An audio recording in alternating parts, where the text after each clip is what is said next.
10 മിനിറ്റിന്റെ കാത്തിരിപ്പിന് ശേഷം നമുക്ക് ആദ്യത്തെ ഓർഡർ അടിച്ചിരിക്കുകയാണ് പ്യുവർ സൗത്തിൽ നിന്നും. ഇപ്പൊ നിങ്ങൾക്ക് ഇവിടെ കാണാം, ഇവിടെ 20 റുപ്പീസ് മാത്രമാണ് എഴുതിയിരിക്കുന്നത്. ചാർജ് ഉണ്ടായിരുന്നെങ്കിൽ 20 പ്ലസ് ഇപ്പൊ നമുക്ക് കിട്ടേണ്ടത് അഡീഷണൽ 10 രൂപയാണ്. സോ 20 പ്ലസ് 10 30 രൂപ കാണിച്ചേനെ. 10 20 ആണ് ഇപ്പോഴത്തെ സർജ് എന്ന് പറയുന്നത്. 20 മാത്രമേ നമുക്ക് ഇവിടെ കിട്ടിയിട്ടുള്ളൂ. സോ നമുക്കിനി പ്യുവർ സൗത്തിലേക്ക് പോവാം. ഇപ്പൊ സ്വിഗ്ഗിയുടെ ഭാഗത്ത് നിന്ന് ഇപ്പൊ ഒരു മെസ്സേജ് വന്നതാണ്, നമ്മുടെ ഇൻസ്റ്റമാർട്ട് ഓർഡർ ഇല്ലേ, അതിന് നമുക്ക് വെയിറ്റിനനുസരിച്ച് പേയ്മെന്റ് എക്സ്ട്രാ കിട്ടുന്നുള്ളത്. 15 മുതൽ 20 കിലോഗ്രാം ആണ് ഇപ്പോൾ ഒരു ഇൻസ്റ്റമാർട്ട് ഓർഡറിന്റെ വെയിറ്റ് ഇരിക്കുന്നതെങ്കിൽ അതിന് അഡീഷണൽ നമുക്കൊരു 15 രൂപയും 20 കിലോഗ്രാം ടു 25 കിലോഗ്രാം വരെയാണ് ആ ഇൻസ്റ്റമാർട്ടിന്റെ ഓർഡറിന്റെ വെയിറ്റ് ഇരിക്കുന്നതെങ്കിൽ നമുക്കൊരു 20 രൂപ അഡീഷണൽ കിട്ടുന്നതായിരിക്കും. ഇത് ഇപ്പോ കിട്ടുന്നുണ്ടോ എന്ന് എനിക്കറിയില്ല. ഇപ്പൊ മെസ്സേജ് സെന്ററിൽ വന്നതാണ്. ഇപ്പൊ ഇന്ന് നമുക്ക് ഇൻസ്റ്റമാർട്ടിന് ഓർഡർ കിട്ടുവാണെങ്കിൽ നമുക്ക് അതൊന്ന് ചെക്ക് ചെയ്ത് നോക്കാം. നമ്മളിപ്പോ പ്യുവർ സൗത്തിൽ എത്തിയിട്ടുണ്ട്. ഓർഡർ റെഡി ആയിട്ടില്ല. ഇത്രയും വലിയ സാധനമായിരുന്നു.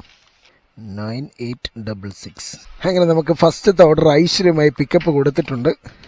ഈ ഓർഡർ നമുക്ക് നടന്നു പോയി കൊണ്ടു കൊടുക്കാനേ ഉള്ളൂ. ഈ പ്യുവർ സൗത്തിന്റെ തൊട്ട് ബാക്കിൽ തന്നെ ഉള്ള ഒരു അപ്പാർട്ട്മെന്റ് ആണ് സ്കൈലൈൻ കനോപ്പി എന്ന് പറയുന്നത്. അവിടേക്കാണ് നമുക്കിത് കൊണ്ട് കൊടുക്കാനുള്ളത്. കൊണ്ടുപോകുന്ന ഐറ്റം 3 വടയും 2 ഇഡ്ഡലിയും മാത്രമാണ്. അതിന്റെ കൂടെ ചട്നി ഫ്രീ ഉണ്ടോ എന്ന് എനിക്കറിയില്ല ഗൈസ്. സൺഡേ ആയതുകൊണ്ടാണോ രാവിലെ ആയതുകൊണ്ടാണോ എന്നറിയില്ല, റോഡ് ഭയങ്കര കാലിയാണ് ഗൈസ്. ഞാൻ കുറെ നാളായിട്ട് പണിക്ക് ഇറങ്ങിയിട്ട് ഇപ്പൊ പെട്ടെന്ന് ഇറങ്ങിയതുകൊണ്ടാണോ എന്നറിയില്ല. നമ്മൾ കുറെ ആയിട്ടോ പണിക്ക് ഇറങ്ങിയിട്ട്. കഴിഞ്ഞ ഒരു ആഴ്ച, ഒരു ഞായറാഴ്ച മാത്രമാണ് ഞാൻ വീഡിയോ എടുക്കാൻ വേണ്ടി ഞാൻ ഇറങ്ങിയത്. അതല്ലാതെ ഞാൻ കുറെ ആയി. ഇപ്പൊ ഏകദേശം ഓരോ ഞായറാഴ്ചകളിൽ മാത്രം പണിക്ക് ഇറങ്ങേണ്ട അവസ്ഥ വന്നു.